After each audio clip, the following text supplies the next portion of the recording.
Welcome to my YouTube channel. Friends, ಇವತ್ತೊಂದು simple ಆಗಿರೋ neck ಡಿಸೈನ್ನ ಮಾಡ್ತಾಯಿದ್ದೀನಿ. ಅದನ್ನು ಹೇಗೆ ಮಾಡೋದು ಅಂತ ತೋರಿಸ್ತೀನಿ ನೋಡಿ. ಫಸ್ಟು ಮೊದಲಿಗೆ ಎಷ್ಟು ನೆಕ್ ವಿಡ್ತನ್ನ ತೊಗೊಂಡಿದ್ದೀನಿ ಅಂತ ತೋರಿಸ್ತೀನಿ. ಈ ಡಿಸೈನ್ ಬೇಕಂತ ಕೇಳಿದ್ದಾರೆ, ಹಾಗಾಗಿ ಇವ್ರಿಗೆ ಕಟ್ಟೋದು ಕೂಡ ಬೇಡ, ಅಂದರೆ ಡೋರಿ ಬೇಡ.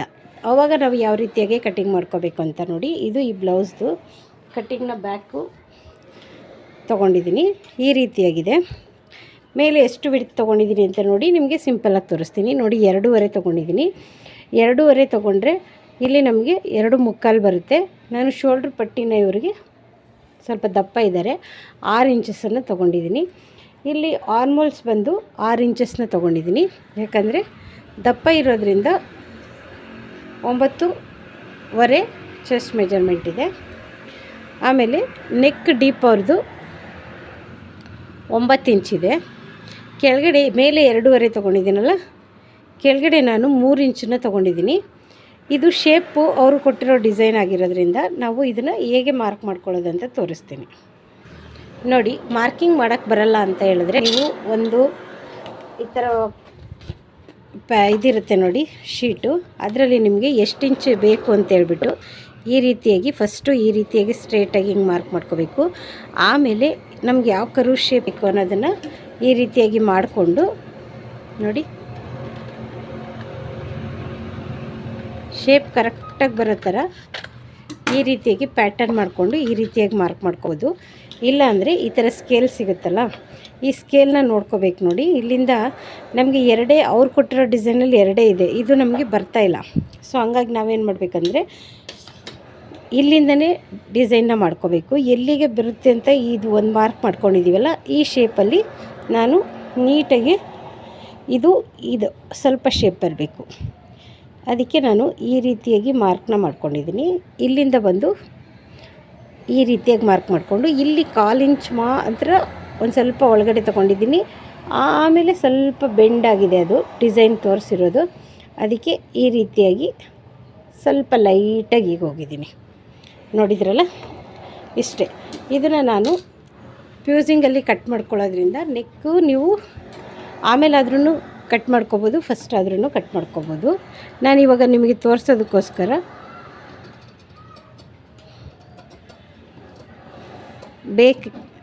ಬ್ಯಾಕ್ ಡಿಸೈನ ಹೇಗೆ ಮಾಡೋದು ಅಂತ ತೋರಿಸ್ತಾ ಇದ್ದೀನಿ. ಸಿಂಪಲ್ಲಾಗಿರೋ ನೆಕ್ಗಳನ್ನ ನೋಡಿ, ಸ್ವಲ್ಪ ಶೇಪ್ನ ತೊಗೊಳ್ತಾ ಇದ್ದೀನಿ, ಜಾಸ್ತಿ ತೊಗೊಳ್ತಾ ಇಲ್ಲ. ಇಲ್ಲಿ ಒಂದು ಸ್ವಲ್ಪ ಕೆಳಗಡೆ ಈ ರೀತಿಯಾಗಿ ಹೋಗಿ ಇದನ್ನು ಹೇಗೆ ನಾವು ಅಟ್ಯಾಚ್ ಮಾಡ್ಕೊಳ್ಳೋದು ಅನ್ನೋದನ್ನು ನೋಡೋಣ ಈ ವಿಡಿಯೋದಲ್ಲಿ. ಓಕೆ ನೋಡಿ, ಇಷ್ಟು ಸ್ಟಾರ್ ಥರ ಕಟ್ಟಿಂಗ್ ಆಯಿತು. ಈಗ ಹೇಗೆ ಬಂದಿದೆ ಅಂತ ತೋರಿಸೋದಕ್ಕೋಸ್ಕರ ನಾನು ಕಟ್ಟಿಂಗ್ ಮಾಡಿದ್ದೀನಿ ನೋಡಿ. ಈ ರೀತಿಯಾದಂಥ ಅವ್ರಿಗೆ ನೆಕ್ ಪ್ಯಾಟರ್ನ್ ಬೇಕಾಗಿತ್ತು. ಸೊ ಇದು ಕರೆಕ್ಟಾಗಿ ಅವ್ರು ಕೊಟ್ಟಿದ್ದಾರಲ್ಲ, ಅದೇ ಟ್ರೇಸಿಂಗಲ್ಲಿ ನನಗೆ ಬಂದಿದೆ. ಯಾವುದೇ ರೀತಿಯಾದಂಥ ಚೇಂಜಸ್ ಆಗಿಲ್ಲ. ಇದನ್ನು ಹೇಗೆ ಮಾಡೋದು ಅಂತ ನಾವು ತೋರಿಸೋಣ. ಫಸ್ಟಿಗೆ ಇದು ರೆಡಿ ಆಯ್ತಲ್ಲ, ನೆಕ್ಸ್ಟು ಇದನ್ನು ಈ ಥರ ಫ್ಯೂಸಿಂಗ್ ತೊಗೊಂಡು 2 ಫೋಲ್ಡಿಂಗ್ ಮಾಡ್ಕೊಳ್ಳಿ. 2 ಫೋಲ್ಡಿಂಗ್ ಮಾಡಿಕೊಂಡು ಇಲ್ಲೇನಿದೆಯಲ್ಲ ನೋಡಿ, ಈ ರೀತಿಯಾಗಿ ಇಟ್ಕೊಳ್ಳಿ. ನಿಮಗೆ ಒಂದು ಸ್ವಲ್ಪ ಇಲ್ಲಿ ನೀಟಿಗೆ ಶೇಪ್ ಬರುತ್ತೆ, ಸ್ವಲ್ಪ ಈ ರೀತಿಯಾಗಿ ಮಾಡಿಕೊಂಡ್ರೆ. ಆಮೇಲೆ ನೀವೇನು ಮಾಡಿ ಗೊತ್ತಾ, ಪೆನ್ ತೊಗೊಳ್ಳಿ. ಪೆನ್ ತೊಗೊಂಡು ಈ ರೀತಿಯಾಗಿ ಡ್ರಾಯಿಂಗ್ ಮಾಡಿ, ಇಲ್ಲಾಂದರೆ ಹಾಗೇ ಕೂಡ ನೀವು ಕಟ್ಟಿಂಗ್ನ ಮಾಡ್ಕೋಬೋದು. ಆಯಿತಾ? ನಾನಿವಾಗ ಇದನ್ನೇ ಇಟ್ಟು ಕಟ್ಟಿಂಗ್ನ ಮಾಡ್ಕೊಳ್ತಾ ಇದ್ದೀನಿ.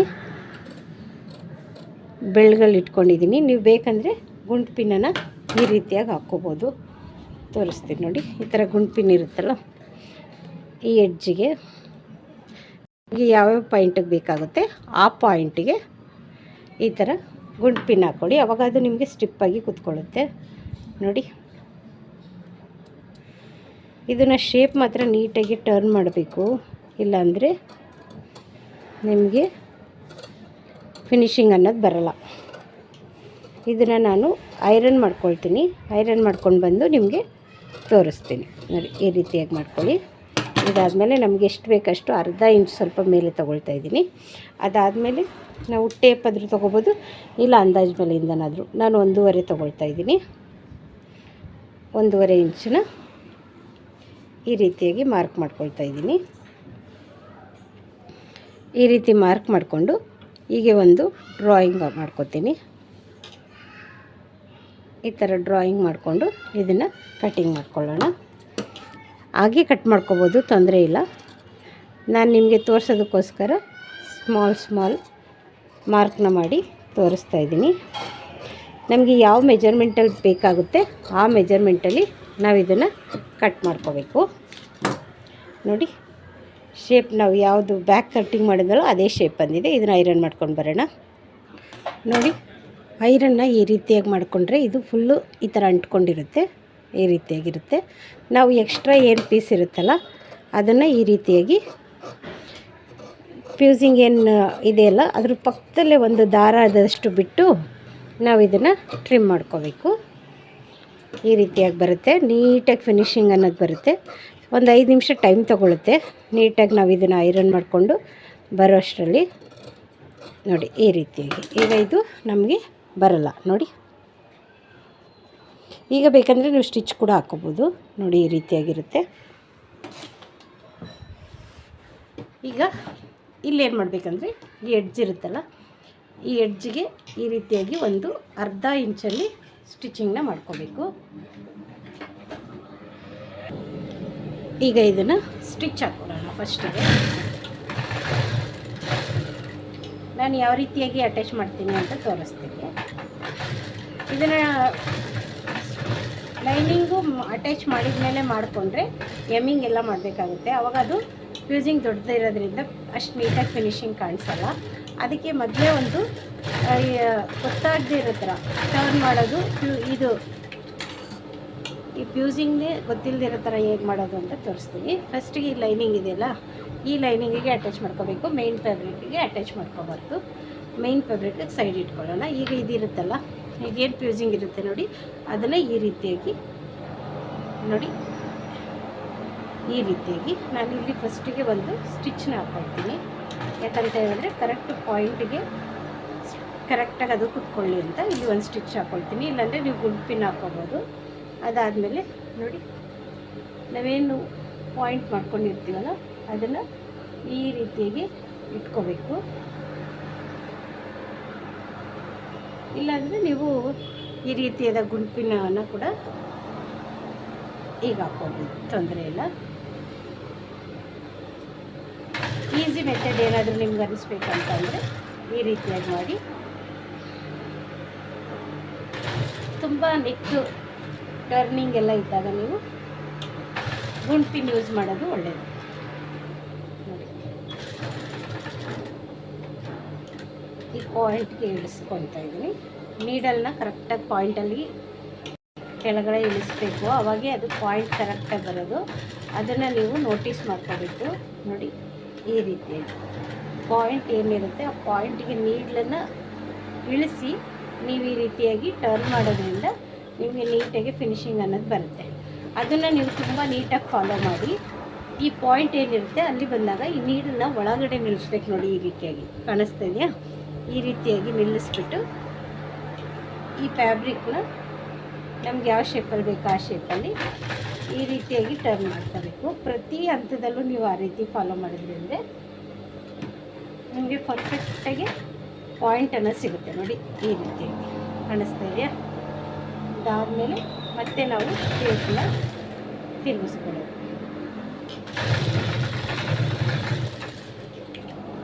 ಈ ರೀತಿ ಆಯ್ತಲ್ಲ, ಸಿಂಪಲ್ಲಾಗಿ ನೆಕ್ಕನ್ನ ಹೇಗೆ ರೆಡಿ ಮಾಡೋದು ಅಂತ ಇವತ್ತು ತುಂಬ ಡಿಸ್ಟರ್ಬೆನ್ಸ್ ಇದೆ ಫ್ರೆಂಡ್ಸ್. ಹಾಗಾಗಿ ಇದನ್ನು ಶಾರ್ಟ್ಸ್ಗೆ ಹಾಕ್ಬಿಡ್ತೀನಿ. ಇವಾಗ ನೋಡಿ, ಇದು ಈ ರೀತಿ ಆಯ್ತಲ್ಲ. ಇವಾಗ ಒಂದು ಸ್ಟಿಚ್ನ ಹಾಕ್ಕೊಂಬಿಡೋಣ ಮೇಲೆಯಿಂದ. ಇದು ಸ್ವಲ್ಪ ಲೆಂತ್ ಆಗ್ಬೋದು, ಅದಕ್ಕೆ ನಾನು ಶಾರ್ಟ್ ಫಾರ್ಮಲ್ಲಿ ತೋರಿಸೋಣ ಅಂತ. ಆದರೂ ವಿಡಿಯೋ ನೀಟಾಗಿ ಎಲ್ಲರಿಗೂ ಯಾವ ರೀತಿ ಡಿಸೈನ್ ಮಾಡೋದು ಅನ್ನೋದಕ್ಕೋಸ್ಕರ ಬ್ಯಾಕ್ನ ಹೇಗೆ ಟರ್ನ್ ಮಾಡೋದು ಅಂತ ತೋರಿಸ್ತಾ ಇದ್ದೀನಿ. ಈ ರೀತಿ ಇಟ್ಕೊಳ್ಳಿ. ಇದಾದಮೇಲೆ ಈ ಎಕ್ಸ್ಟ್ರಾ ಏನಿದೆಯಲ್ಲ ಅದನ್ನು ಈ ರೀತಿ ಕಟ್ ಮಾಡ್ಕೊಳ್ಳಿ. ಈ ರೀತಿ ಕಟ್ ಮಾಡ್ಕೊಂಡಾಗ ನೋಡ್ಕೋಬೇಕು ಎಲ್ಲ ಕಡೆ ಶೇಪ್ ಎಲ್ಲ ಕರೆಕ್ಟಾಗಿ ಬಂದಿದೆ. ಈಗ ನಾವು ಏನು ಮೇನ್ ಫ್ಯಾಬ್ರಿಕ್ಕಿಗೆ ಅಟ್ಯಾಚ್ ಮಾಡಿ ಟರ್ನ್ ಮಾಡಬೇಕು. ಇವಾಗ ನೋಡಿ, ಈ ರೀತಿಯಾಗಿ ಓಪನ್ ಮಾಡ್ಕೊಳ್ಳಿ, ಸೀದಾದಲ್ಲಿ ಇಟ್ಕೊಳ್ಳಿ. ಸೀದಾದಲ್ಲಿ ಇಟ್ಕೊಂಡು ಇದು ನಾವೇನು ಸ್ಟಿಚ್ ಹಾಕಿದ್ದೀವಲ್ಲ ಅದನ್ನು ಉಲ್ಟಾದಲ್ಲಿ ಇಟ್ಕೊಳ್ಳಿ. ಟರ್ನ್ ಮಾಡಿದಾಗ ನಮಗೆ ಈ ಫೈನಲ್ ಏನು ಎಮಿಂಗ್ ಇಲ್ದಿರ ನಮಗೆ ಈ ರೀತಿಯಾದಂಥ ಫಿನಿಶಿಂಗ್ ಸಿಗುತ್ತೆ. ಈಗ ಈ ರೀತಿಯಾಗಿ ಇಟ್ಕೊಂಡು ನಾನೇನು ಮಾಡ್ತಾಯಿದ್ದೀನಿ, ಒಂದು ಡಮ್ಮಿ ಸ್ಟಿಚ್ಚನ್ನ ಇಲ್ಲಿ ಕೆಳಗಡೆ ಹಾಕ್ಕೊಳ್ತೀನಿ. ಯಾಕಂದರೆ ಪೀಸು ಸ್ಟಿಪ್ಪಾಗಿ ಕೂತ್ಕೊಳ್ಳುತ್ತೆ. ಒಂದು ಸ್ಟಿಚ್ನ ಹಾಕ್ಕೊಳ್ತೀನಿ, ಆಮೇಲೆ ಅದನ್ನು ಕಟ್ ಮಾಡಿ ಇದು ನೋಡಿ ಇಲ್ಲಿ ಒಂದು ಸ್ಟಿಚ್ನ ಹಾಕ್ಕೊಂಡಿದ್ದೀನಿ. ಈ ಥರ ಸ್ಟಿಚ್ ಹಾಕ್ಕೊಂಡ್ಮೇಲೆ ಇಲ್ಲಿ ನಮಗೆ ಕರೆಕ್ಟಾಗಿ ಕುತ್ಕೋಬೇಕಲ್ಲ. ಈ ಕರೆಕ್ಟಾಗಿ ಕುತ್ಕೋಬೇಕಂದ್ರೆ ನಾನು ಫಸ್ಟಿಗೆ ಗುಂಡ್ಪಿನ್ನಗಳನ್ನ ಹಾಕ್ಕೊಳ್ತೀನಿ. ನೋಡಿ ಈ ರೀತಿಯಾಗಿ ಎಲ್ಲಿಗೆ ನನಗೆ ಕರೆಕ್ಟಾಗಿ ಬೇಕಾಗಿದೆ ಆ ಪಾಯಿಂಟಿಗೆ ನಾನು ಫಸ್ಟಿಗೆ ಗುಂಡ್ಪಿನ್ನನ್ನು ಈ ರೀತಿಯಾಗಿ ಹಾಕ್ಕೊಳ್ತೀನಿ. ಈ ರೀತಿಯಾಗಿ ಗುಂಡ್ಪಿನ್ನಗಳನ್ನ ಹಾಕ್ಕೊಂಡಿದ್ದೀನಿ. ನೆಕ್ಸ್ಟ್ ಇದ್ರ ಮೇಲೆ ಸ್ಟಿಚಿಂಗ್ ಮಾಡೋಣ. ನೋಡಿ ಇದು ನಾನು ಕಾಣಲಿ ಅಂತೇಳ್ಬಿಟ್ಟು ವೈಟ್ ಮಾರ್ಕಿಂಗಲ್ಲಿ ಒಂದು ಸ್ವಲ್ಪ ಶೇಪ್ನ ಹಾಕ್ಕೊಂಡಿದ್ದೀನಿ, ಈಸಿಯಾಗಿ ಗೊತ್ತಾಗಲಿ ಅಂತ. ಇವಾಗ ಏನು ಮಾಡಬೇಕಂದ್ರೆ ಈ ರೀತಿ ಇರುತ್ತಲ್ಲ, ಈ ಮೇನ್ ಫ್ಯಾಬ್ರಿಕ್ ಹಿಂಗೆ ಇಟ್ಕೊಂಡಿದ್ದೀವಲ್ಲ, ಈಗ ಸ್ಟಿಚ್ ಹಾಕ್ಕೊಂಡು ಬರಬೇಕು. ನಾವು ಆಲ್ರೆಡಿ ಫ್ಯೂಸಿಂಗ್ ಪಾರ್ಟ್ನ ಅಟ್ಯಾಚ್ ಮಾಡ್ಕೊಂಡಿದ್ದೀವಿ. ಈಗ ನಾನು ಈ ಪಾಯಿಂಟಲ್ಲಿ ಸೇಮ್ ಆವಾಗಲೇ ನಾನು ಹೆಂಗೆ ಅಟ್ಯಾಚ್ ಮಾಡಿದ ಫ್ಯೂಸಿಂಗ್ನ ಅದೇ ರೀತಿಯಾಗಿ ಇದಕ್ಕೂ ಕೂಡ ನಾವು ನೀಡನ್ನು ಇಳಿಸ್ಕೊಂಡೇ ಶೇಪ್ನ ಟರ್ನ್ ಮಾಡ್ಕೋಬೇಕು. ಈಗ ನಾನು ವೈಟ್ ಮಾರ್ಕಿಂಗಲ್ಲಿ ಮಾರ್ಕ್ ಮಾಡ್ಕೊಂಡಿರೋದ್ರಿಂದ ನನಗೆ ಫಾಸ್ಟಾಗಿ ಕೆಲಸ ಮಾಡೋಕ್ಕೆ ಮತ್ತು ಶೇಪ್ಗಳನ್ನ ಕೂರಿಸ್ಕೊಳ್ಳೋಕ್ಕೆ ಈಸಿಯಾಗಿರುತ್ತೆ. ಈ ರೀತಿಯಾಗಿ ಕರೆಕ್ಟಾಗಿ ಒಂದು ಪಾಯಿಂಟ್ ಕುತ್ಕೊಂಡ್ಬಿಡುತ್ತೆ ನೋಡಿ.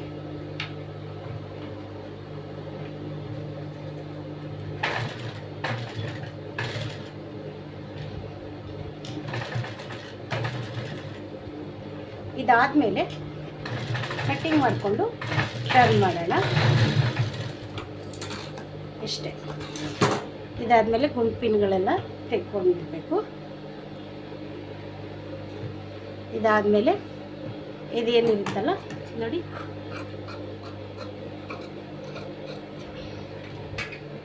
ಈ ರೀತಿಯಾಗಿ ಮೇನ್ ಫ್ಯಾಬ್ರಿಕ್ನ ಕಟ್ ಮಾಡ್ಕೋಬೇಕು.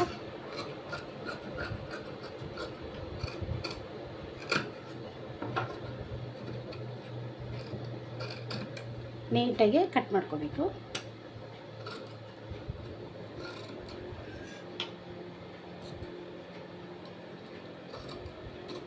ಇದಾಯ್ತಲ್ವ. ಇದಾದಮೇಲೆ ನ್ಯಾಚ್ ಹಾಕ್ಕೋಬೇಕು ನೋಡಿ. ಈ ರೀತಿಯಾಗಿ ಎಲ್ಲೆಲ್ಲಿ ಪಾಯಿಂಟ್ಗಳನ್ನ ಇಳಿಸಿದ್ದೀವಲ್ಲ ಆ ಪಾಯಿಂಟ್ಗಳಿಗೆ ಕರೆಕ್ಟಾಗಿ ಪಾಯಿಂಟ್ ಬರೋ ಥರ ನ್ಯಾಚ್ಗಳನ್ನ ಹಾಕ್ಕೋಬೇಕು. ಆಯಿತಾ, ನೋಡ್ಕೋಬೇಕು ನಾವು ಕರೆಕ್ಟಾಗಿ ಪಾಯಿಂಟ್ಗೆ ಹಾಕ್ಕೊಂಡಿದ್ದೀವ ಅಂತ ಎಲ್ಲ ಕಡೆ ಒಂದು ಸರಿ ಚೆಕ್ ಮಾಡ್ಕೋಬೇಕು. ಈ ಎಕ್ಸ್ಟ್ರಾ ಹಾಕಿದ್ವಲ್ಲ ಅದನ್ನು ಬಿಚ್ಚಿಬಿಟ್ಟು ಈ ರೀತಿಯಾಗಿ ಐರನ್ ಮಾಡ್ಕೋಬೇಕು. ಈಗ ಐರನ್ ಮಾಡ್ಕೊಂಡು ಬರೋಣ. ಐರನ್ ಮಾಡ್ಕೊಂಡು ಬಂದರೆ ನೀಟಾಗಿ ಫಿನಿಶಿಂಗ್ ಅನ್ನೋದು ಕೂತ್ಕೊಳ್ಳುತ್ತೆ. ಇವಾಗ ಇದನ್ನು ಐರನ್ ಮಾಡ್ಕೊಂಡಿದ್ದೀನಿ. ಆದರೂ ನಾನು ಗುಂಪಿನೇ ಯಾಕೆ ಹಾಕ್ಕೊಂಡಿದ್ದೀನಿ ಅಂದರೆ ಮೇಲೆ ಕ್ಲಾತ್ ಬಂದು ತುಂಬ ಟ್ರಾನ್ಸ್ಪರೆಂಟ್ ಥರ ಇದೆ. ಕೆಳಗಡೆ ನಾವು ಸ್ಟಿಪ್ಪೆಲ್ಲ ಐರನ್ ಮಾಡ್ಕೊಂಡಿರೋದ್ರಿಂದ ಅದು ಆ ಕಡೆ ಈ ಕಡೆ ಇದಾಗುತ್ತೆ ಅನ್ನೋದಕ್ಕೆ, ಸ್ವಲ್ಪ ನೀಟಾಗಿ ಕುತ್ಕೊಳ್ಳಿ ಅನ್ನೋದಕ್ಕೆ ಗುಂಪಿನ್ನ ಹಾಕ್ಕೊಂಡಿದ್ದೀನಿ. ಇವಾಗ ನಾವು ಫಿನಿಶಿಂಗ್ ಕೊಡಬೇಕು. ಇಲ್ಲಿ ನಾನು ಚಿಕ್ಕದು ಲೈಟ್ನ ಹಾಕ್ಕೊಂಡಿದ್ದೀನಿ, ಯಾಕಂದರೆ ನೀಟಾಗಿ ಕಾಣಬೇಕು ಈ ಎಡ್ಜ್ ಅನ್ನೋದಕ್ಕೆ ನಾನು ಚಿಕ್ಕ ಲೈಟ್ನ ಹಾಕ್ಕೊಂಡಿದ್ದೀನಿ. ನೀವು ಇದರದ್ದೇನು ಅವಶ್ಯಕತೆ ಇರಲ್ಲ. ಎಡ್ಜಿಗೆ ನೀಟಾಗಿ ಬರೋ ಥರ ನಾನು ಚಿಕ್ಕದಾಗಿ ಸ್ಟಿಚಿಂಗ್ನ ಇಟ್ಕೊಂಡಿದ್ದೀನಿ ನೋಡಿ. ಇಲ್ಲೂ ಅಷ್ಟೇ, ಇವಾಗಲೂ ಕೂಡ ನಾವು ಮಾಡಬೇಕಾಗಿರೋದಂದರೆ ಈ ನೀಡಲ್ ಪಾಯಿಂಟ್ನ ಈ ರೀತಿಯಾಗಿ ಟರ್ನ್ ಮಾಡ್ಕೋಬೇಕು.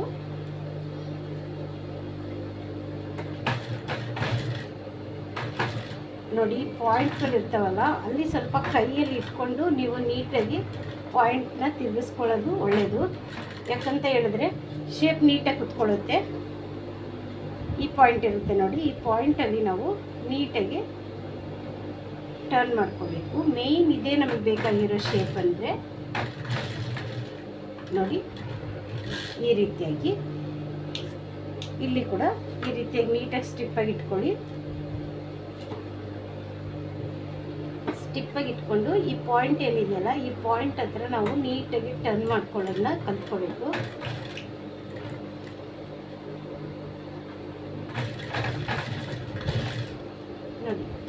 ಸ್ವಲ್ಪ ಎಡ್ಜಿಗೆ ಹೋಗುವಾಗ ನೀವು ಕರೆಕ್ಟಾಗಿ ನೀಡಲ್ನ ಡೌನ್ ಮಾಡ್ಕೊಬಿಡಿ.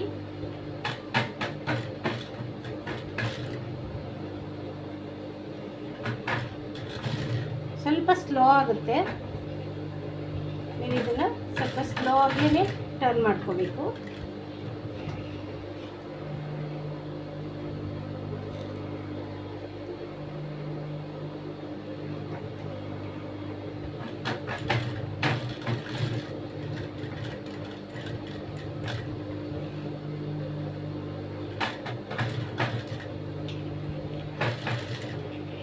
ನೋಡಿ, ಈ ಪಾಯಿಂಟ್ ಬಂದಾಗ ಮಾತ್ರ ನೀವು ನೀಟಾಗಿ ಸ್ವಲ್ಪ ಆ ಕಡೆ ಈ ಕಡೆ ಅಡ್ಜಸ್ಟ್ ಮಾಡ್ಕೊಳ್ಳಿ. ಯಾಕಂದರೆ ನಾವು ಕೆಳಗಡೆ ಏನಾದರೂ ಲ್ಯಾಚ್ ಏನಾದರೂ ಕರೆಕ್ಟಾಗಿ ಕಟ್ ಮಾಡಲಿಲ್ಲ ಅಂದರೆ ಇದು ಕೂಡ ನೀಟಾಗಿ ಕುತ್ಕೊಳ್ಳಲ್ಲ. ಹಂಗಾಗಿ ಸ್ವಲ್ಪ ನೋಡಿಕೊಂಡು ಮಾಡ್ಕೋಬೇಕು.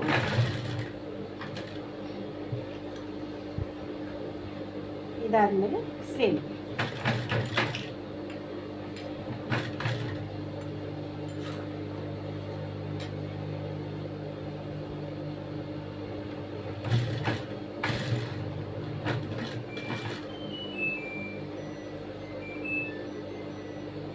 ನೋಡ್ಕೊಳ್ಳಿ. ಅಕಸ್ಮಾತ್ ಏನಾದರೂ ನಿಮಗೆ ಪಾಯಿಂಟ್ ಕರೆಕ್ಟಾಗಿ ಬರ್ತಾ ಇಲ್ಲ ಅಂದರೆ ಈ ಥರ ಸ್ಕ್ರೂ ಡ್ರೈವರ್ ಇರುತ್ತಲ್ಲ, ಆ ಸ್ಕ್ರೂ ಡ್ರೈವರಲ್ಲಿ ಸ್ವಲ್ಪ ಹಿಂಗೆ ಪ್ರೆಸ್ ಮಾಡ್ಕೊಳ್ಳಿ,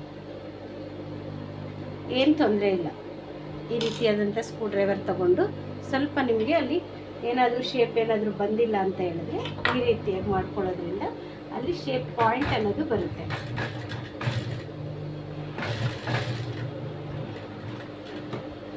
ಇದರಲ್ಲಿ ಯಾವುದೇ ರೀತಿಯಾದಂಥ ತೊಂದರೆ ಆಗಲ್ಲ. ನೋಡಿ, ಇದು ನಾವು ಐರನ್ ಮಾಡ್ಕೊಂಡಿರ್ತೀವಿ, ಬೇಕಂತ ಸುಮ್ಮನೆ ಹೀಗೆ ಮಾಡ್ಕೊಳ್ಳೋದು, ಕರೆಕ್ಟಾಗಿ ಕುತ್ಕೊಳ್ಳಿ ಅಂತ ಅಷ್ಟೇ.